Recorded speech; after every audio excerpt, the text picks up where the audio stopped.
এখন সংসদের তৃতীয় অধিবেশনের প্রথম বক্তব্য রাখবেন মিস্টার হারুন। মাননীয় সদস্য, আপনার সময় 5 মিনিট। ধন্যবাদ মাননীয় স্পিকার। মাননীয় স্পিকার, আমি এটা ভেবে অনেক গর্বিত যে আমি বাংলাদেশী। প্রকৃতির এই সবুজে শ্যামলে ভরা 6 ঋতু দিয়ে গড়া সুন্দর একটি দেশ যার নাম বাংলাদেশ। কিন্তু অত্যন্ত দুঃখের সাথে বলতে হয়, এই অকালপক্ষ দেশে শান্তি, সম্মান, মানবতা, ন্যায় বিচার কোনোটাই নেই মাননীয় স্পিকার। মাননীয় স্পিকার, আমরা এমন এক দেশে জন্মগ্রহণ করেছি যে দেশে আইনের চেয়েও মাদক কারবারিদের পাওয়ার বেশি। এমন এক দেশে জন্মগ্রহণ করেছি যে দেশে অন্যায়, অত্যাচার, অবিচল প্রতিনিয়ত ঘটে যাওয়ার পরেও এর কোনো প্রতিবাদ নেই। আর প্রতিবাদ করবি বা কে? যে প্রতিবাদ করে তার বেঁচে থাকার অধিকারই হারিয়ে ফেলে মাননীয় স্পিকার। মাননীয় স্পিকার, আজ আমরা উন্নতিশীল জাপান থেকে প্রায় 200 বছর পিছিয়ে কেন জানেন? তারা সরকারের আদেশ অনুযায়ী প্রতিদিন 8 ঘন্টা ব্যক্তিগত ডিউটি করার পরেও নির্দিষ্ট 2 ঘন্টা দেশ এবং দেশের উন্নয়নের লক্ষ্যে কাজ করে থাকে মাননীয় স্পিকার। আর আমরা কাজের পাশাপাশি একে অপরের পিছনে আঙ্গুল ঠেকাতে ব্যস্ত থাকি, চুরি, ছিনতাই, খুন খারাপি করে নিজে বড়লোক হওয়ার চেষ্টা করি মাননীয় স্পিকার। মাননীয় স্পিকার, যে দেশের সাধারণ মানুষ বেঁচে থাকে আইনের উপর ভরসা করে, সে দেশের আইন বিক্রি হয় মোটা অঙ্কের টাকার কাছে।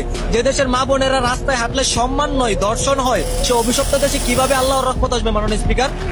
দেশটা যেন আজ মাদক কারবারিদের হাতে। প্রতিটা এলাকা, প্রতিটা অঞ্চল আজ মাদক দ্বারা পরিপূর্ণ মাননীয় স্পিকার। আর মাদক হলো এমন একটা জিনিস যে খায় সে নিজেও ধ্বংস, এমনকি পাড়া প্রতিবেশীদেরকে অত্যাচার করে বেড়ায়, কারণ তাকে সবাই ভয় পায় মাননীয় স্পিকার। মাননীয় স্পিকার, যে দেশের শিক্ষার্থীরা দেশ ও জাতির উন্নয়নে 24 ঘন্টায় পড়াশোনায় মনোযোগ দেওয়ার কথা, সে দেশের শিক্ষার্থীরা প্রেমিক প্রেমিকা, গার্লফ্রেন্ড বয়ফ্রেন্ড নিয়ে পার্কে ঘুরে। এটার জন্য তাদের বাধ্যতামূলক হয়ে গেছে মাননীয় স্পিকার।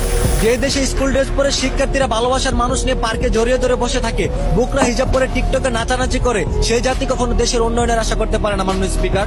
মাননীয় স্পিকার, আপনি সহ পুরো জাতির কাছে আমার একটাই আবেদন, ব্যক্তিগত নয়, দেশ উন্নয়নের চেষ্টা করুন। মারামারি, খুন খারাপি, চাঁদাবাজি, টেন্ডারবাজি বাদ দিয়ে আল্লাহর নৈকট্য লাভ করে দেশে শান্তি ফিরিয়ে আনুন। ধন্যবাদ মাননীয় স্পিকার। দ্বিতীয়বারের মতো সংসদে বক্তব্য রাখবেন মোহাম্মদ দুলাল। মাননীয় সদস্য, আপনার সময় 6 মিনিট। ধন্যবাদ মাননীয় স্পিকার। মাননীয় স্পিকার, আমাদের দেশে যাতায়াত ব্যবস্থা এতটাই দুর্বল যে গত ঈদ উল ফিতরে কর্মস্থল থেকে বাড়ি ফেরার পথে সড়ক দুর্ঘটনায় প্রাণ যায় হাজারো মানুষের। যেখানে করার কথা ছিল পরিবারকে নিয়ে আনন্দ, সেখানে নেমে আসলো সুখের ছায়া মাননীয় স্পিকার। মাননীয় স্পিকার, আমাদের দেশে সড়ক দুর্ঘটনায় যতগুলি মানুষের প্রাণ যায়, মনে হয় না ইরান, আমেরিকা, ইসরায়েলের যুদ্ধ এতগুলি প্রাণ ঝরে মাননীয় স্পিকার। মাননীয় স্পিকার, বেপরোয়া গতি, মাদকাসক্ত ড্রাইভার, ট্রাফিকদের অনিয়মের কারণে এই সমস্ত ঘটনা ঘটে মাননীয় স্পিকার। এই ব্যাপারে দৃশ্যমান কোনো বিআরটিসির পদক্ষেপ আমরা দেখি না মাননীয় স্পিকার। মাননীয় স্পিকার, বেপরোয়া গতি, মাদকাসক্ত ড্রাইভার, ট্রাফিক অনিয়মের কারণে এই সমস্ত ঘটনা ঘটে মাননীয় স্পিকার। এই ব্যাপারে বিআরটিসির দৃশ্যমান কোনো পদক্ষেপ চোখে পড়ে না মাননীয় স্পিকার। মাননীয় স্পিকার, আমাদের সবার একটাই অনুরোধ, এবার ঈদ উল আজহা উপলক্ষে কর্মস্থল থেকে বাড়ি ফেরার পথে যাতায়াত ব্যবস্থার কারণে যেন কোনো মায়ের বুক খালি না হয় মাননীয় স্পিকার। ধন্যবাদ।